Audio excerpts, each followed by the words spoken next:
I mean, it seems to me that we've got an overextended bureaucratic administrative Leviathan that is mailing out American taxpayer dollars fraudulently with virtually no accountability at all, bankrupting the American people with impunity.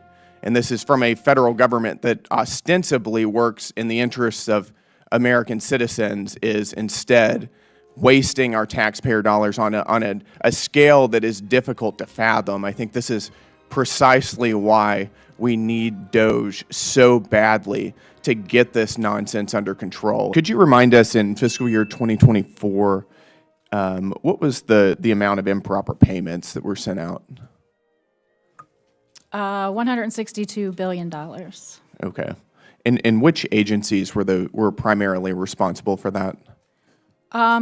Some of the programs that had the largest dollar amounts were Medicare, Medicaid, Earned Income Tax Credit, some of the larger ones. Mm-hmm. And how much do you guys at the GAO estimate we lose in fraud every year? We did a fraud estimate for looking at data for years 2018 through 2022, and we came up with an estimate of $230 to $250 billion. In what agencies annually. do you primarily see fraud?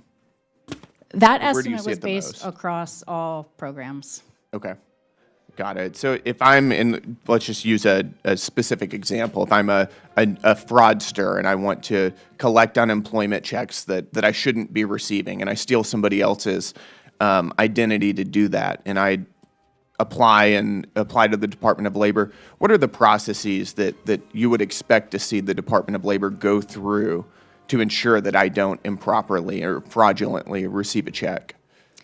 So unemployment insurance is an interesting one. It's a federal-state partnership program, so there are responsibilities at the federal level and at the state level.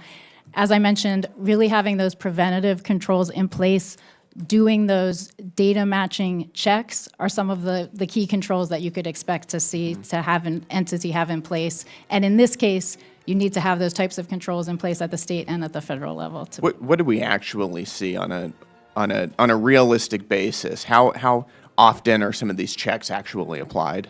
We have seen instances and had recommendations for unemployment, I believe, where there could be additional use by the states of some of those data checks, and I believe we have some recommendations that there could be requirements to have the states be required to do that data matching. But they're not right now, doing it's it right now. encouraged. But we have found instances where, in all cases, that is not being done, and that can be a root cause of some of these improper payments. So in other words, we're mailing out checks without verifying who they're going to. In some cases. Got it. And what are the consequences for agency heads as they're mailing out American taxpayer dollars without verifying who they're going to? The consequence is Yep. that anytime there's improper payments or fraud or money going out for not the intended purpose, that's money that could be going to rightful recipients and used for other purposes. Right, but I mean from an incentive standpoint, on the agency level, is there any consequence for either employees at the agency or agency heads for mailing out checks fraudulently? One of the things we have recommended is having an accountable official but I at mean the right agencies. now, as opposed to the recommendations. Right now, is there anything to hold these people accountable? Agencies are supposed to have an accountable official to oversee Right, this, but we've But what is the accountability structure? you should Do they receive less bonuses, for instance? Are they fired? What's holding them accountable? I think that is determined by the agency as to how that mechanism is 100% set up, but certainly Congress can have accountability Well, mechanisms. what do you see? Have you ever seen an agency head get fired, for instance, for mailing out billions of dollars in fraudulent checks? I have not seen that. Got it. Okay. And once we mail these checks out, is there any way of clawing this money back and holding the fraudsters accountable?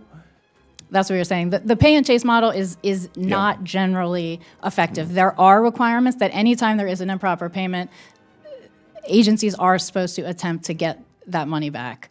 But we have found that the percentage that you get back when you're following that model, as opposed to not having to go out, preventing it is by far much more effective. Right, completely agreed.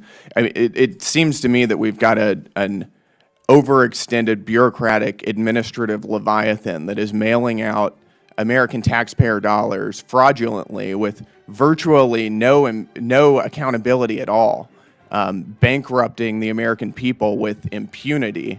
And this is from a federal government that ostensibly works in the interests of American citizens, is instead wasting our taxpayer dollars on a scale that is difficult to fathom. I think this is precisely why we need DOGE so badly to get this nonsense under control. And with that, Mr. Chairman, I yield back, and thank you very much.